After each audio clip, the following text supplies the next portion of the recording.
ಜಾಮೀನಿನ ಮೇಲೆ ಹೊರಗೆ ಬಂದಿದ್ರು ದರ್ಶನ್. ಆ ಅವಧಿಯನ್ನ ಕೂಡ ಮುಂದೂಡಲಾಗಿತ್ತು. ಇನ್ನು ಸರ್ಜರಿ ಆಗಿರಲಿಲ್ಲ ದರ್ಶನ್ಗೆ. ಇದೆಲ್ಲವನ್ನ ಗಮನಿಸಿ ದರ್ಶನ್ಗೆ ಬೇಲ್ ಸಿಗುತ್ತಾ ಇಲ್ವಾ, ರೆಗ್ಯುಲರ್ ಬೇಲ್ ಅನ್ನೋ ಕುತೂಹಲ ಇತ್ತು. ಇದೀಗ ಹೈಕೋರ್ಟ್ ಕೇವಲ ದರ್ಶನ್ ಅವರಿಗೆ ಮಾತ್ರವಲ್ಲ, ಇನ್ನುಳಿದಂತೆ ಅವರ ಜೊತೆಯಲ್ಲಿ ಬೇಲ್ಗೋಸ್ಕರ ಅರ್ಜಿಯನ್ನು ಸಲ್ಲಿಸಿದ್ದ 6 ಜನ, ಒಟ್ಟು 7 ಮಂದಿ ಆರೋಪಿಗಳು. ರೇಣುಕಾಸ್ವಾಮಿ ಕೊಲೆ ಪ್ರಕರಣದಲ್ಲಿ ಇರೋದು ಒಟ್ಟು 17 ಮಂದಿ. ಆ ಪೈಕಿ 7 ಮಂದಿಗೆ ಜಾಮೀನನ್ನ ಮಂಜೂರು ಮಾಡಿದೆ ಕೋರ್ಟ್. ಪವಿತ್ರ ಗೌಡಗೂ ಕೂಡ ಜಾಮೀನು ಮಂಜೂರಾಗಿದೆ. ಪ್ರಕರಣದ ಆರೋಪಿ ಸಂಖ್ಯೆ 1, ಆರೋಪಿ ಸಂಖ್ಯೆ 2 ದರ್ಶನ್ಗೂ ಕೂಡ ಬೇಲ್. ಇನ್ಫ್ಯಾಕ್ಟ್ ದರ್ಶನ್ ಅವರ ಪಾಲಿಗಂತೂ ಇದು ಬಿಗ್ಗೆಸ್ಟ್ ರಿಲೀಫ್. ಯಾಕಂತಂದ್ರೆ ಈ ಮೆಡಿಕಲ್ ಬೇಲ್ನ ಅವಧಿ ಕೂಡ ಮುಗಿದಿದ್ರಿಂದ ಸರ್ಜರಿ ಆಗಿರಲಿಲ್ಲ ಅನ್ನೋ ಕಾರಣಕ್ಕೆ ಇನ್ ಕೇಸ್ ಈ ಒಂದು ರೆಗ್ಯುಲರ್ ಬೇಲ್ ಕೋರ್ಟ್ನಿಂದ ಲಭ್ಯವಾಗಿರದೆ ಹೋಗಿದ್ದಿದ್ರೆ ಮತ್ತೆ ಬಳ್ಳಾರಿಯ ಕೇಂದ್ರ ಕಾರಾಗೃಹಕ್ಕೆ ವಾಪಸ್ ಹೋಗಬೇಕಾಗಿತ್ತು ದರ್ಶನ್. ಇದೀಗ ಕೋರ್ಟ್ನಲ್ಲಿ CV ನಾಗೇಶ್ ಅವರ ವಾದ ಫಲ ನೀಡಿದೆ. SPP ಪ್ರಸನ್ನ ಕುಮಾರ್ ಅವರು ಕೂಡ ಅಷ್ಟೇ ಪ್ರಬಲವಾದ ವಾದವನ್ನು ಮಂಡಿಸಿದ್ರು. ನಾವು ಗಮನಿಸಿದ್ವಿ ಶ್ರೀಪಾದ್. ಇನ್ಫ್ಯಾಕ್ಟ್ ರಿಪಬ್ಲಿಕ್ ಕನ್ನಡದಲ್ಲಂತೂ ನಾನ್ ಸ್ಟಾಪ್ ಕವರೇಜ್ ಇರ್ತಾ ಇತ್ತು ಕೋರ್ಟ್ನಲ್ಲಿ ನಡೀತಾ ಇರುವ ಬೆಳವಣಿಗೆಗಳ ಬಗ್ಗೆ. ಇದೀಗ CV ನಾಗೇಶ್ ಅವರು ಒಂದು ಮೆಡಿಕಲ್ ಬೇಲನ್ನು ಕೊಡಿಸೋದ್ರಲ್ಲಿ ಯಶಸ್ವಿಯಾಗಿದ್ರು. ಇದೀಗ ರೆಗ್ಯುಲರ್ ಬೇಲ್ ಕೂಡ ನಾನಾಗಲೇ ಹೇಳಿದ ಹಾಗೆ ದರ್ಶನ್ ಹಾಗೆ ಪವಿತ್ರ ಗೌಡ ಸೇರಿದಂತೆ ಇನ್ನುಳಿದ ಆರೋಪಿಗಳಿಗೆ ಶುಭ ಶುಕ್ರವಾರವಾಗಿದೆ. ಶ್ರೀಪಾದ್ ಸಂಪರ್ಕದಲ್ಲಿ ಇರಿ ಸ್ಮಿತಾ. ಮತ್ತೊಂದು ಬ್ರೇಕಿಂಗ್ ಅಪ್ಡೇಟ್ ಬರ್ತಾ ಇದೆ, ನೋಡೋಣ.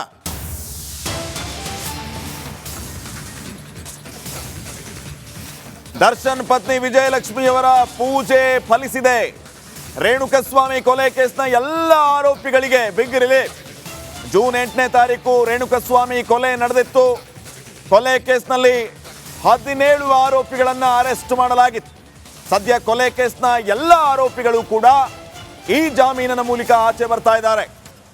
ಅಲ್ಲಿಗೆ ವಿಜಯಲಕ್ಷ್ಮಿ ಅವರು ಎಲ್ಲ ವಿಶೇಷ ದೇವಾಲಯಗಳಿಗೆ ಹೋಗಿದ್ರು, ಹರಕೆ ಹೊತ್ತಿದ್ರು, ಕಂಡ ದೇವಸ್ಥಾನಗಳಲ್ಲಿ ಪ್ರಾರ್ಥನೆ ಸಲ್ಲಿಸಿದ್ರು.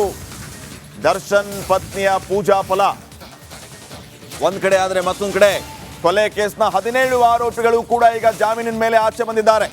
ಇವತ್ತು ಮುಖ್ಯವಾಗಿ ಪ್ರಕರಣದ A1 ಮತ್ತು A2 ಪವಿತ್ರ ಗೌಡ ಹಾಗೇನೆ ದರ್ಶನ್ ಇವರ ಕತೆ ಏನಾಗಬಹುದು ಅನ್ನುವಂತಹ ಪ್ರಶ್ನೆ ಇತ್ತು. ಯಾಕಂದ್ರೆ ಸುದೀರ್ಘವಾದಂತಹ ವಾದ ಮಂಡನೆ ಡಿಫೆನ್ಸ್ ವಕೀಲರಿಂದ ಆಗಿತ್ತು. ಇಲ್ಲಿ ಸಾಕ್ಷಿಗಳನ್ನ ಪ್ಲಾಂಟ್ ಮಾಡಲಾಗಿದೆ ಅನ್ನುವಂತಹ ವಿಚಾರವನ್ನ CV ನಾಗೇಶ್ ತಮ್ಮ ವಾದದ ಆರಂಭದಿಂದಲೂ ಕೂಡ ಹೇಳಿ ಬರ್ತಾ ಇದ್ರು. SPP ಇದಕ್ಕೆ ಕೌಂಟರ್ ಕೊಡುವಂತಹ ಕೆಲಸವನ್ನ ಮಾಡಿದ್ರು. ಅಷ್ಟು ಸುಲಭ ಇಲ್ಲ ದರ್ಶನ್ಗೆ ಜಾಮೀನು ಅನ್ನುವಂತಹ ಮಾತುಗಳು ಇದ್ವು. ಆದ್ರೆ ಫೈನಲಿ ದರ್ಶನ್ಗೆ ಜಾಮೀನು ಮಂಜೂರಾಗಿದೆ. ಇನ್ನಷ್ಟು ಅಪ್ಡೇಟ್ಸ್ ಅನ್ನ ಪಡೆದುಕೊಳ್ಳೋಣ ನಾಗೇಂದ್ರ ಬಾಬುವಿಂದ. ನಾಗೇಂದ್ರ ಬಾಬು, ಗಮನಿಸ್ತಾ ಇದ್ವಿ ನಾವು ಈ ಹಿಂದೆ ಅಂದ್ರೆ ಮೊದಲಿನಿಂದನೂ ಕೂಡ ವಿಚಾರಣೆ ಆರಂಭ ಆದ ದಿನದಿಂದಲೂ ಕೂಡ ಯಾವ ರೀತಿ ಜೋರಾಗಿ ವಾದ ನಡೆದಿತ್ತು CV ನಾಗೇಶ್ ಅವರಿಂದ, ಅದಕ್ಕೆ ಕೌಂಟರ್ SPP ಯಾವ ರೀತಿ ಕೊಡ್ತಾ ಇದ್ರು ಅನ್ನೋದನ್ನ ಗಮನಿಸಿದ್ವಿ. ಫೈನಲಿ ಈಗ ರೆಗ್ಯುಲರ್ ಬೇಲೆ ಸಿಕ್ಕಿದೆ ದರ್ಶನ್ಗೆ, ಏನ್ ಹೇಳ್ತೀರಿ?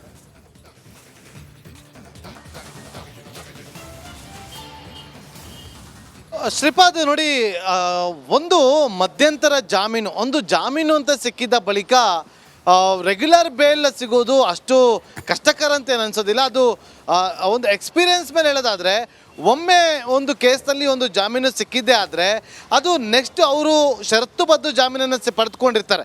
ಸೊ ಆ ಷರತ್ತುಬದ್ಧವನ್ನು ಕ್ಲಿಯರಾಗಿ ಅವರು ಫಾಲೋ ಮಾಡಿದ್ದೇ ಆದರೆ ನೆಕ್ಸ್ಟ್ ರೆಗ್ಯುಲರ್ ಬೇಲ್ ಆಗಿರ್ಬೋದು ಅದೆಲ್ಲವೂ ಕೂಡ ಕಾಮನ್ ಆಗಿ ಸಿಕ್ಕಿಬಿಡುತ್ತೆ ಅನ್ನೋದಕ್ಕೆ ಈಗ ಈ ಒಂದು ರೇಣುಕಾಸ್ವಾಮಿ ಕೊಲೆ ಪ್ರಕರಣದ ಒಂದು ಪ್ರತ್ಯಕ್ಷ ಸಾಕ್ಷಿ ಅಂದರೂ ಕೂಡ ತಪ್ಪಾಗೋದಿಲ್ಲ. ಮಧ್ಯಂತರ ಜಾಮೀನನ್ನು ಪಡೆದುಕೊಂಡಿದ್ದಂತಹ ನಟ ದರ್ಶನ್ ಒಂದಷ್ಟು ಷರತ್ತುಬದ್ಧ ಹಾಕಲಾಗಿತ್ತು. ಬೆಂಗಳೂರನ್ನು ಬಿಟ್ಟು ಎಲ್ಲೂ ಹೊರಗಡೆ ಹೋಗಬಾರ್ದು, ಬೆಂಗಳೂರಲ್ಲಿ ಇರುವಂಥ ಒಂದು ಆಸ್ಪತ್ರೆಯಲ್ಲಿ ಚಿಕಿತ್ಸೆಯನ್ನು ಪಡೆದುಕೊಳ್ಬೇಕು, ಯಾವುದೇ ರೀತಿಯಾದಂತಹ ಒಂದು ಸಾಕ್ಷಿದಾರಗಳ ಮೇಲೆ ಪ್ರಭಾವವನ್ನು ಬೀರಬಾರ್ದು ಅಂತೇಳಿ ಷರತ್ತನ್ನು ಹಾಕಲಾಗಿತ್ತು. ಅದನ್ನು ಕಟ್ಟುನಿಟ್ಟಾಗಿ ಪಾಲನೆ ಮಾಡಿಕೊಂಡು ಬಂದಿದ್ದಾರೆ ಅನ್ನೋದನ್ನು ದರ್ಶನ್ ಪರ ವಕೀಲರು CV ನಾಗೇಶ್ ಅವರು ಹೈಕೋರ್ಟ್ನಲ್ಲಿ ವಾದವನ್ನು ಮಂಡಿಸುವ ಸಂದರ್ಭದಲ್ಲಿ ಕ್ಲಿಯರ್ ಆಗಿ ಮೆನ್ಷನ್ ಅನ್ನು ಮಾಡಿದ್ರು. ಅಷ್ಟೇ ಅಲ್ಲದೆ ಒಂದು ಮೆಡಿಕಲ್ ಗ್ರೌಂಡ್ಸ್ ಮೇಲೆ ಜೊತೆಗೆ ಅವರು ತನಿಖೆಯ ಸಂದರ್ಭದಲ್ಲಿ ಒಂದಷ್ಟು ಲೋಪಗಳೇನಿತ್ತು ಇದೆಲ್ಲವನ್ನು ಕೂಡ ಪ್ಲಾಂಟ್ ಮಾಡಲಾಗಿತ್ತು ಅನ್ನೋದನ್ನು ಕ್ಲಿಯರ್ ಆಗಿ ಮನದಟ್ಟನ್ನು ಮಾಡಿಕೊಡುವ ಮೂಲಕ. ನಾಗೇಂದ್ರ ಬಾಬು, ಒಂದೇ ನಿಮಿಷ, ಮತ್ತೊಂದು ಬ್ರೇಕಿಂಗ್ ಅಪ್ಡೇಟ್. ಪವಿತ್ರ ಗೌಡಗೂ ಕೂಡ ಜಾಮೀನು ಮಂಜೂರಾಗಿದೆ. ಪರಪ್ಪನ ಅಗ್ರಹಾರದಲ್ಲಿ ಪವಿತ್ರ ಗೌಡ ಪ್ರಕರಣದ A1 ಆರೋಪಿ ಜೈಲು ಸೇರಿದಾಗಿಂದ ಜೈಲಲ್ಲೇ ಪವಿತ್ರ ಗೌಡ ಇದ್ದದ್ದು. ಬೇಲ್ಗೆ ಮೇಲಿಂದ ಮೇಲೆ ಪ್ರಯತ್ನಗಳಾದವು. ಅಂದ್ರೆ ಪದೇ ಪದೇ ಇವರು ಜಾಮೀನಿಗಾಗಿ ಅರ್ಜಿಯನ್ನು ಸಲ್ಲಿಸಿದ್ರು. ಮೃತ ರೇಣುಕಸ್ವಾಮಿ ಅವರ ಚಿಕ್ಕಪ್ಪ ನಮ್ಮ ಜೊತೆಗೆ ಫೋನ್ ಸಂಪರ್ಕಕ್ಕೆ ಸಿಕ್ಕಿದ್ದಾರೆ. ಸರ್ ನಮಸ್ಕಾರ. ನಮಸ್ಕಾರ ಸರ್.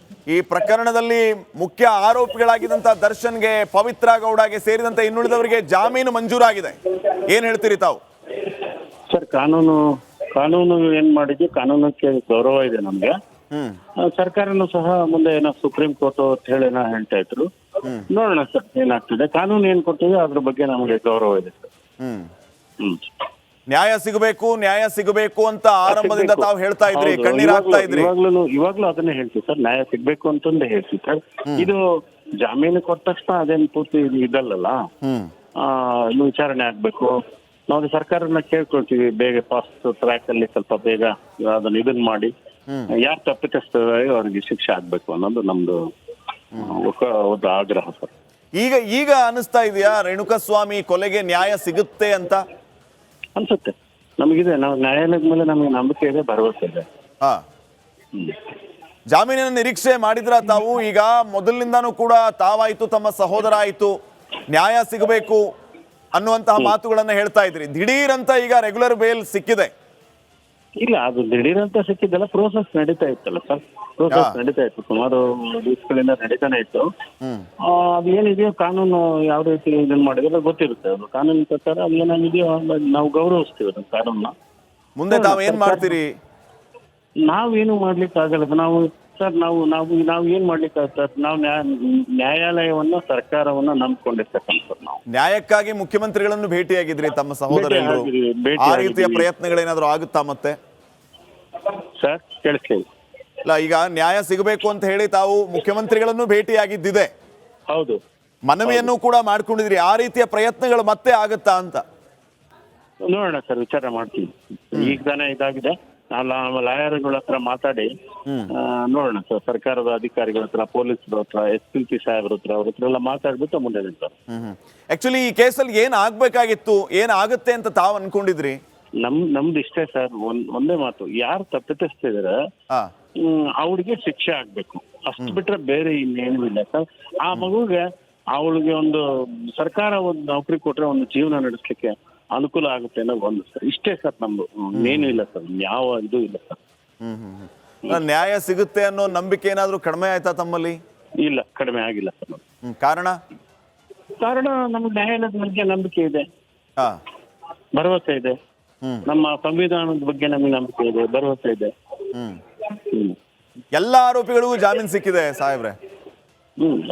ಅದೇನು ಇರ್ಲಿ ಸರ್, ನಮ್ಗೇನು ಅದ್ರ ಬಗ್ಗೆ ಇದಿಲ್ಲ ಸರ್.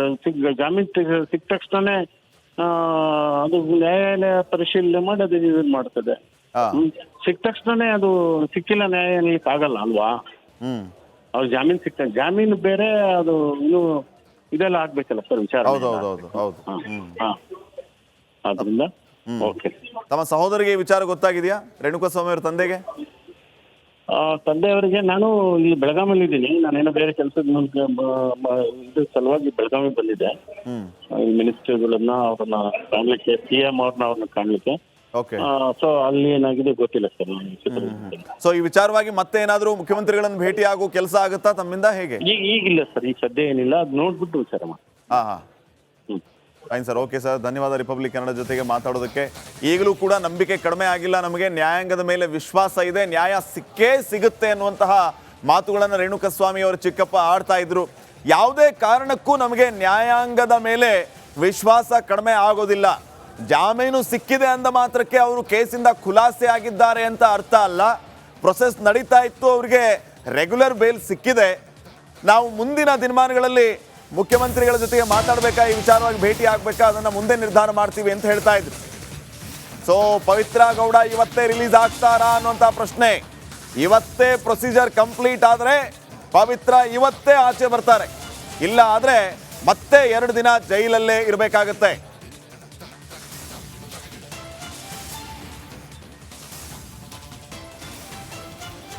ನಮ್ಮ ಜೊತೆಗೆ ಮತ್ತೊಂದು ಬ್ರೇಕಿಂಗ್ ಅಪ್ಡೇಟ್ ಬರ್ತಾ ಇದೆ, ನೋಡೋಣ.